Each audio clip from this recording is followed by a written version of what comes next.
If traffic is one of your biggest gripes here in Austin, then the Texas Department of Transportation should be on your radar. One of the top jobs in transportation will soon be vacant.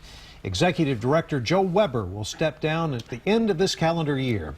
KXAN's Phil Prazan looks at what's at stake as TxDOT moves forward. Weber is the most recent in a string of mid to upper level managers who have retired. A year and a half ago, Weber got the job after 150 people applied for the top spot. And this time, there might be more.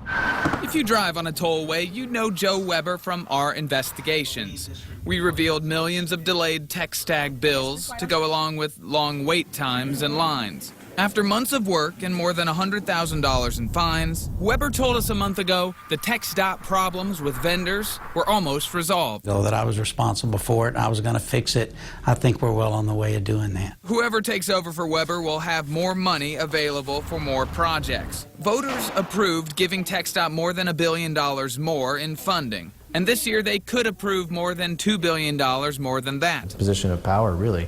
So you may not know who they are, but they do have a lot to do with public policy and what happens through that agency, which is a huge agency. Representative Eddie Rodriguez says 14 Austin area projects are well on their way, many in his district in South Central Austin.